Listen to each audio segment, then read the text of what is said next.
changed my mind. Let's sell it all.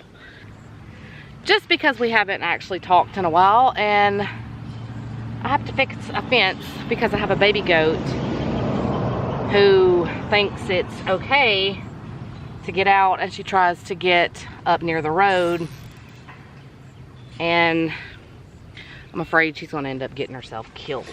And I didn't buy a baby goat just to end up having her become roadkill. So, thought the goats were going to help, but they decided to go over there and eat instead.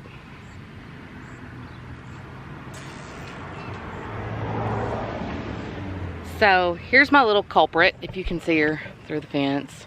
Here she comes. She's the one that keeps coming out through the fence right here. And although I have this cattle panel up here because there's a gap in the bottom of the fence, she decides that it's a good idea to get out.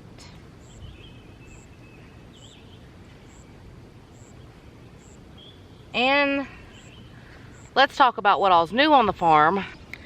Some days farming is great. Other days it really takes a toll on your mental health. We have brought in a lot this year onto the farm, trying to help it to grow, be self-sustainable. Before we get into the why it's so exhausting on your mental health, let's go back to what all we brought in this year. Okay, so we brought in Thor, which unfortunately he slipped a tendon and we had to have him put to sleep.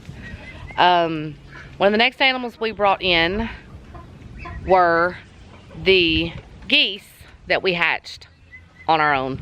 I was really skeptical, guys, because they say that it's really hard to hatch a gosling. Out of 6 eggs, we ended up hatching 3 goslings. We ended up getting a male and 2 females out of it.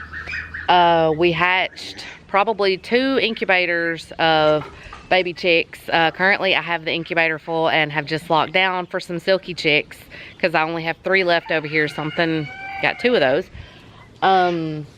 We have brought in 2 pasture pigs, which are really great, by the way. We have brought in a new little doeling. We have brought in Loki, which is our second emu. We have brought in 3 Juliana Coney mixed pigs, which are looking for new homes. What else, guys? I know I'm missing some stuff. We brought in a Charolais Angus steer.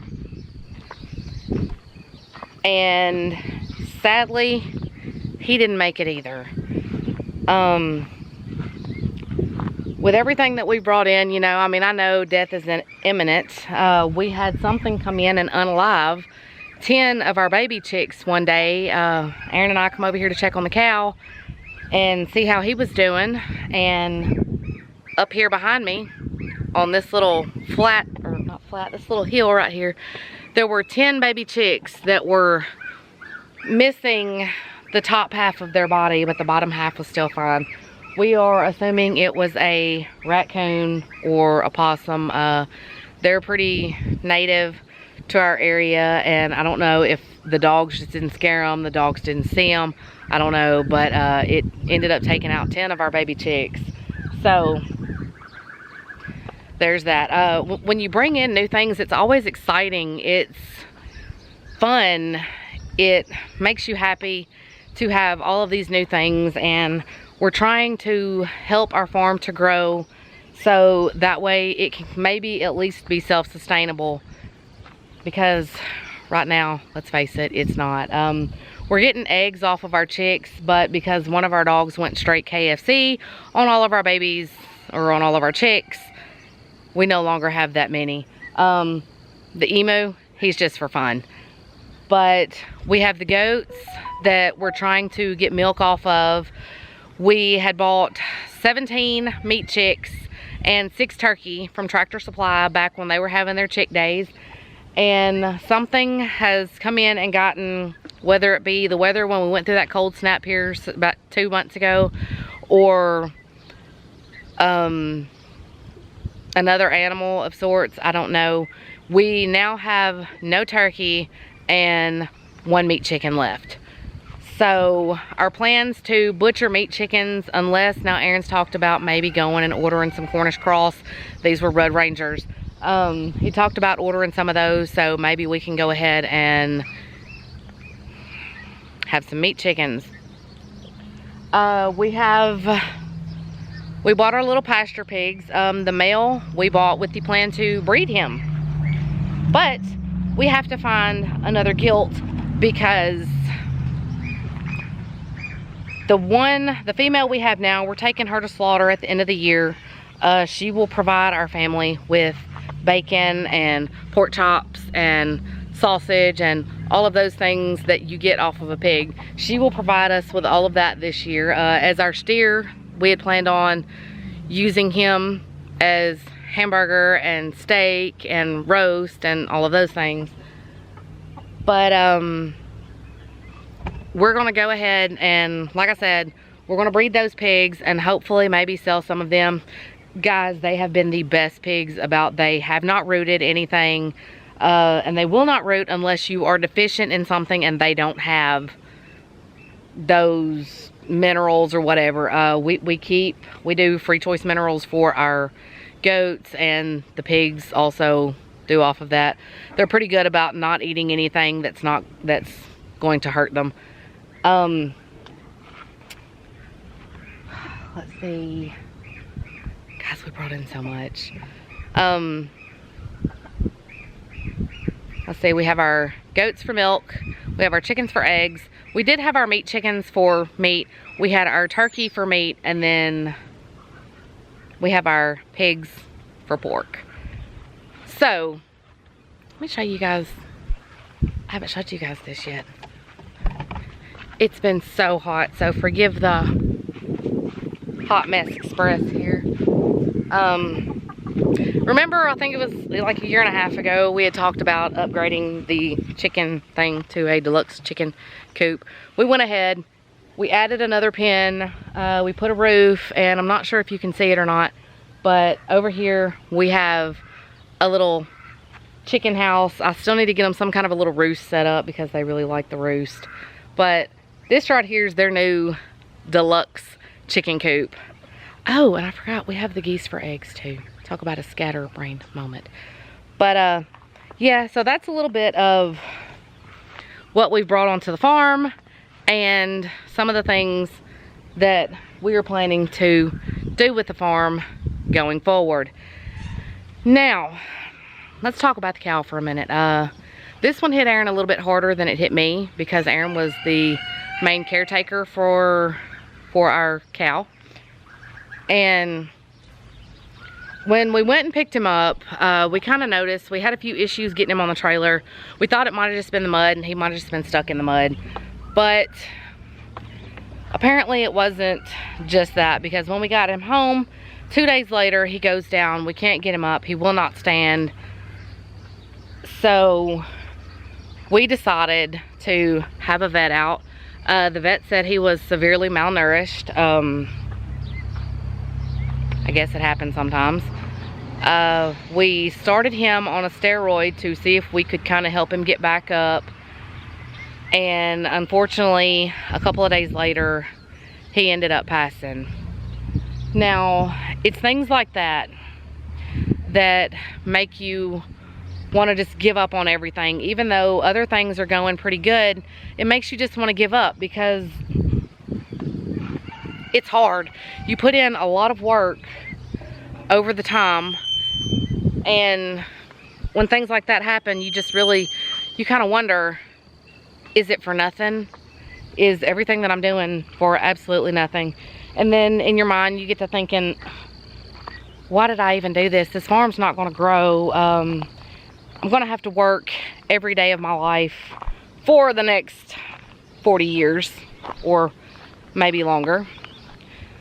So when you get to thinking about things like that, it puts you in a bad mental space, and you just think, well, I'll just sell it all and we'll just go back to whatever. If I'm gonna have to work, I may as well just work for things that I want instead of going and buying all these animals that the critters take off or eat up and you don't get to eat them yourselves. Or, you know, you think about, got my watermelon and potatoes planted over here. The water's going too crazy. But, I mean, you literally, you think about these things and you just, there are days I just want to give up and stop and take my kids on vacation and not have to worry about self-sustainability. But I know it's going to come to a point in time where you're going to need to be self-sustainable. We're going to need these pigs for pork if we want to keep eating meat. We're going to need a cow for beef if we want to keep eating meat.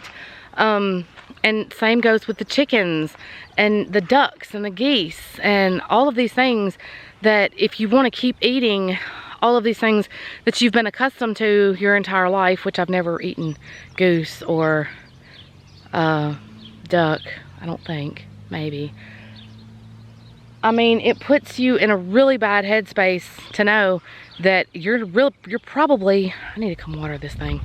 You're probably not going to be able to sustain your family on the things that, you know, they need. Yes, we have a garden in almost every year. This year I experimented a little bit in my smaller gardens with some of the no-till. That was kind of interesting. We also have our tilled garden over here, which is our watermelon and potatoes. My mom and dad this year, they did potatoes, so we're like a meat and taters kind of family. You can tell by looking at me, I ain't lost any weight. But they have corn, they have beans, and things like that. And the field corn that we try to do up, so that way our chickens and stuff, you know, you don't have to go and buy feed, because let's face it, everything's gone up. Everything. We went out to eat here a couple weeks ago, which we hardly ever do, but I had it in me, I wanted Chinese food. So we went and Chinese food, or we went and got Chinese food. And guys, let me tell you, for a family of, you might as well say 4, because the baby didn't really eat, it was $60 for 4 people. So in order to sustain ourselves, we need these things. Well, I don't guess we really need them, but like I said, if we want to keep it the way that it's always been, we're going to have to do some things. We're going to have to do some changing. And farming's hard.